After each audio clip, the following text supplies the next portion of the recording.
پوچھتے رہتے ہیں لوگ کہ ہم گناہوں کو چھوڑنا چاہتے ہیں لیکن نہیں چھوڑ پاتے، وہ گناہ ہماری عادت بن چکی ہے۔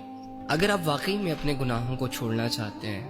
تو آپ کو 5 چیزوں کو 5 سٹیپس کو فالو کرنا ہوگا۔ یعنی جو فرسٹ سٹیپ ہے آپ کو گناہوں کو چھوڑنے کے لیے جو فالو کرنا پڑے گا وہ یہ ہے کہ جس گناہ میں آپ انوالو ہیں اور جو گناہ آپ سے ڈیلی بیسس ہوتا رہتا ہے اور آپ اس کو چھوڑنا چاہتے ہیں، اس گناہ کو چھوڑنے میں آپ کی نیت یہ ہونی چاہیے کہ یار یہ جو گناہ مجھ سے ہو رہا ہے اس کو میں نے چھوڑنا ہے۔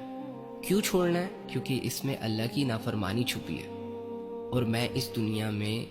اللہ کے لیے زندگی گزارنے آیا ہوں، نہ کہ اپنے گناہوں سے اپنی دنیا کی اور آخرت کی زندگی برباد کرنے آیا ہوں۔ پہلے تو آپ کی یہ نیت ہونی چاہیے کہ میں ایک گناہ کو چھوڑ رہا ہوں، اس کا ریزن یہ ہے کہ اس کی وجہ سے میری دنیا اور آخرت کی زندگی برباد ہو رہی ہے، اللہ کی نافرمانی ہو رہی ہے، لہٰذا یہ چیزیں میرے ساتھ سوٹ نہیں کرتی، اس لیے اس گناہ کو چھوڑنا میرے لیے بہت ضروری ہے۔ سیکنڈ سٹیپ ہے، جو گناہ آپ ڈیلی بیسس پہ کرتے ہیں، جو گناہ آپ سے ڈیلی بیسس پہ ہوتا ہے، اس کا فائدہ اور نقصان دونوں آپ کے سامنے ہونے چاہیے۔ اکثر اوقات ہم جب گناہ کرتے ہیں تو گناہ سے جڑے فائدے تو نظر آتے ہیں، لذت تو نظر آتی ہے، لیکن اس سے جڑا وہ نقصان ہمیں نظر نہیں آ رہا ہوتا جو بعد میں ہمیں تباہ کر دیتا ہے۔ اب لیٹ سپوز جیسے کہ ڈرگز ہیں، تو ڈرگز میں شروع میں انسان کو لذت محسوس ہوتی ہے، فائدہ نظر آ رہا ہوتا ہے کہ جی کر لیتے ہیں، لے لیتے ہیں،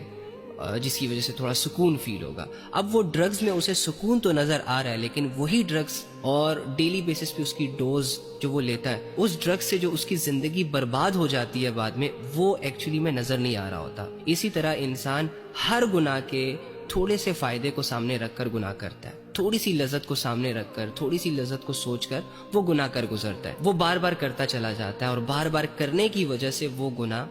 اس کی زندگی برباد کر دیتا ہے، اس کا سکون اس سے چھین لیتا ہے اور اسے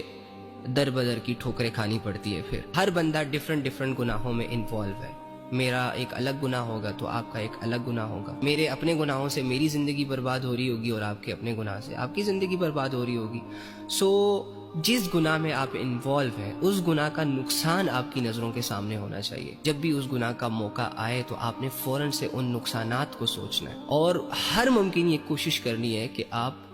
اس گناہ سے پیچھے ہو جائیں، آپ اپنا انوائرمنٹ چینج کر لیں، آپ اپنی پوزیشن چینج کر لیں۔ تو کوشش کرنے کے باوجود، نقصانات کو سامنے رکھنے کے باوجود بھی اگر آپ سے وہ گناہ سرزد ہو جائے، آپ کر بیٹھے، تو آپ کا تیسرا سٹیپ یہ ہونا چاہیے کہ گناہ کرنے کے بعد آپ نے توبہ کرنی ہے۔ توبہ کے معاملے میں آپ نے دیر نہیں کرنی، سستی نہیں کرنی۔ اگر گناہ ایک جگہ ہوا ہے تو اسی جگہ توبہ بھی ہونی چاہیے۔ جس ٹائم گناہ ہو جائے، گناہ کی لذت اویل ہو جائے،